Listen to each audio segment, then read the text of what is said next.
दोस्तों, एक बार फिर से संकष्टी चतुर्थी का बहुत ही पवित्र दिन आने वाला है। पूज्य गुरुजी कहते हैं कि आपको सिर्फ 7 काले तिल के दाने और 1 काली मिर्च से ये बहुत ही अचूक उपाय करना है। देखिए, संकष्टी चतुर्थी के दिन किया गया ये उपाय ना सिर्फ गणेश जी को बल्कि शनि देव को भी प्रसन्न करेगा और हमारे महादेव को भी अत्यधिक प्रसन्न करेगा।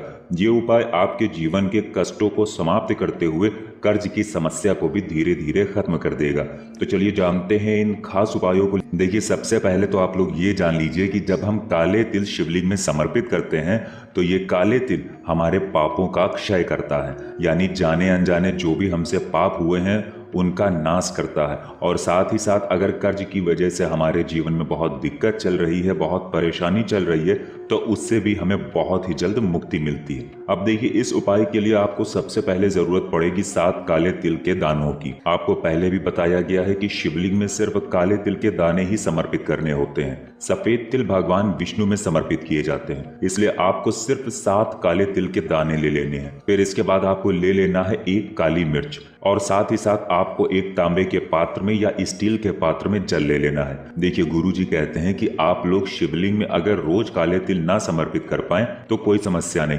लेकिन एक काम जरूर किया करें कि शनिवार के शनिवार शिवलिंग के ऊपर थोड़े काले तिल जरूर समर्पित किया करें। अगर आप सिर्फ प्रत्येक शनिवार को काले तिल शिवलिंग के ऊपर समर्पित कर रहे हैं तो आपके जीवन से बहुत सारी बाधाएं तो ऐसे ही समाप्त होना शुरू हो जाएंगी। अब देखिए, आपको 7 काले तिल, 1 काली मिर्च और 1 लोटा जल लेकर पहुंच जाना है शिवालय। शिवालय पहुंचकर उत्तर दिशा की तरफ मुख करके आपको बैठ जाना है। अब उत्तर दिशा की तरफ मुख करके कैसे बैठेंगे, तो देखिए, आप दक्षिण दिशा में बैठ जाइए और उत्तर की तरफ मुख कर लीजिए। गुरुजी ने अपनी शिव महापुराण की कथा में बताया कि अगर आप दक्षिण दिशा में बैठकर उत्तर की तरफ मुख करके शिवलिंग की पूजा अर्चना करते हैं तो आपकी जो मनोकामना महीने भर में पूरी होने वाली होती है वो मात्र दक्षिण दिशा में बैठकर पूजन करने से 15 दिन में ही पूरी हो जाती है। इसलिए इस दिशा का बहुत ही ज्यादा महत्व है।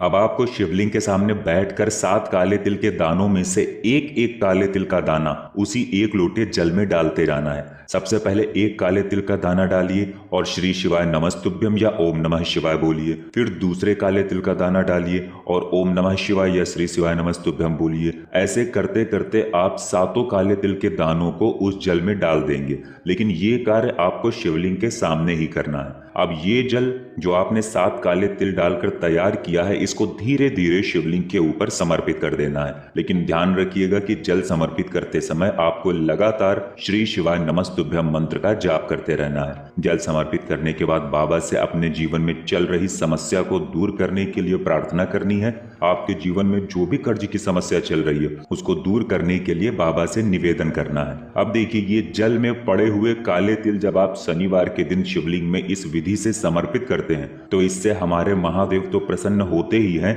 और साथ ही साथ शनि देव भी प्रसन्न होते हैं, जिससे हमारे जीवन में जो भी कर्ज को लेकर समस्या चल रही है उससे हमें धीरे धीरे छुटकारा मिलना शुरू हो जाता है। इसके बाद आपके पास जो एक काली मिर्च है उसको आप अपने दाहिने हाथ यानी राइट हैंड में ले लेंगे और शिवलिंग के ऊपर रखते हुए भोलेनाथ से प्रार्थना करेंगे कि हे मेरे महादेव, मेरे शरीर में जो भी नजर या ऊपरी हवा की कोई समस्या चल रही है या फिर जो भी काम मैं करने जाता हूं और किसी व्यक्ति विशेष की वजह से या किसी की नजर या बुरी दृष्टि की वजह से मैं वो कार्य पूरा नहीं कर पाता हूं, तो इन सभी समस्याओं से मुझे बाहर निकालने की कृपा करिए। कुछ ऐसी आप महादेव से प्रार्थना करते हुए ये 1 काली मिर्च शिवलिंग के ऊपर समर्पित कर देंगे यानी रख देंगे। पूज्य गुरुजी ने कहा कि आप ये उपाय सुबह से लेकर रात तक किसी भी समय कर सकते हैं। आपके पास जब भी समय हो तब आप शिवालय जाकर ये उपाय कर सकते हैं। गुरुजी ने कहा कि कर्जा मुक्ति के लिए ये उपाय आप किसी भी शनिवार को कर सकते हैं। अगर आप कर्जे की समस्या से बहुत ज्यादा परेशान हैं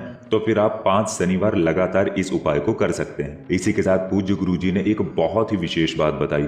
गुरुजी ने कहा कि जब भी आप लोग शिवलिंग की पूजा करने शिवालय जाते हैं तो आपको हमेशा ये ध्यान रखना चाहिए कि हम सिर्फ भगवान शंकर की ही नहीं बल्कि भगवान शंकर के साथ साथ भगवान गणेश की, श्री कार्तिकेय की, माता पार्वती की और इसी के साथ साथ समस्त देवी देवताओं की भी पूजा करते हैं, क्योंकि ये सब शिवलिंग में ही विराजमान होते हैं। शिवलिंग के ही आसपास इनका स्थान होता है। इसलिए आप जब भी शिवलिंग में जल समर्पित करने जाएं तो आपके मन में यही भाव होना चाहिए कि आप समस्त देवी देवताओं की पूजा कर रहे हैं। अब बात करते हैं पूज्य गुरुजी के उस दूसरे उपाय की। पूज्य गुरुजी ने कहा कि ये उपाय आप अपनी धन दौलत और समृद्धि में वृद्धि करने के लिए कर सकते हैं। यानी अगर आपके जीवन में धन की कमी की वजह से बहुत सारी समस्याएं चल रही हैं, तो आप इन समस्याओं को दूर करने के लिए ये उपाय कर सकते हैं। या फिर अगर आपका बच्चा पढ़ने में कमजोर है, उसकी बुद्धि का विकास पूर्ण रूप से नहीं हो पाया है, वो याद किया हुआ बहुत ही जल्दी भूल जाता है, तो ऐसे बच्चों के लिए माता पिता में से कोई भी ये उपाय कर सकता है। इस उपाय के लिए आपको सिर्फ 4 गेहूं के दानों की जरूरत पड़ेगी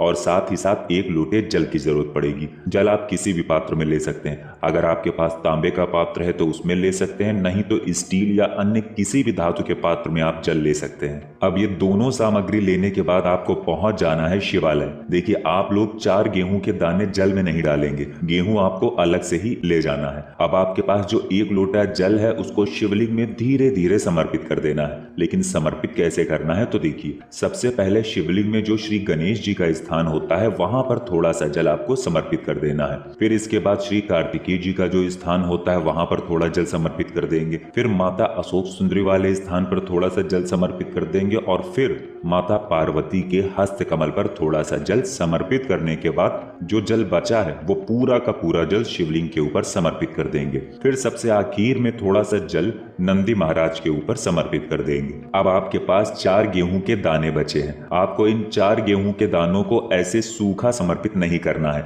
बल्कि इन्हें पहले से ही थोड़े से पानी से गीला कर लेना है। अब ये गीले किए हुए 4 गेहूं के दाने आपको श्री गणेश जी वाले स्थान पर समर्पित कर देना है, यानी रख देना है। ये गेहूं समर्पित करते हुए आप भगवान श्री गणेश के प्रिय मंत्र ओम गम गणपते नमः का लगातार स्मरण करते रहेंगे। संकष्टी चतुर्थी के दिन समर्पित किए जाने वाले ये 4 गेहूं के दाने ही आपके घर में धन धान्य की वृद्धि करेंगे, आपके बच्चे की बुद्धि तीव्र करेंगे, आपके जीवन में आ रहे समस्त विघ्नों का अंत करेंगे और आपके सारे कार्यों को पूरा करेंगे। आप जिस भी भाव से ये 4 गेहूं के दाने शिवलिंग में श्री गणेश जी वाले स्थान पर समर्पित करते हैं, वो भाव श्री गणेश जी और महादेव की कृपा से बहुत ही जल्द परिपूर्ण हो जाता है। इसलिए इस संकष्टी चतुर्थी के दिन आपको ये उपाय जरूर करना चाहिए। इसी के साथ पूज्य गुरु जी ने अपनी शिव महापुराण की कथा में एक बहुत ही विशेष बात और बताई।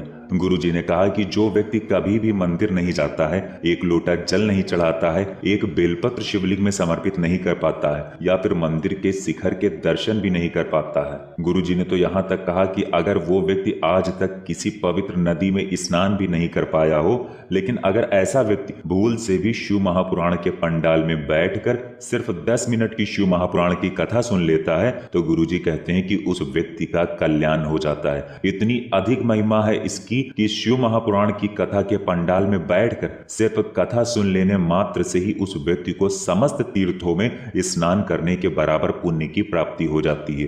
तो दोस्तों, ये थे पूज्य गुरु जी के इस संकष्टी चतुर्थी के दिन किए जाने वाले बेहद खास उपाय। अगर आप लोगों को जानकारी अच्छी लगी हो तो वीडियो लाइक करिएगा। मिलते हैं फिर एक नए वीडियो के साथ। श्री शिवाय नमस्तुभ्यम।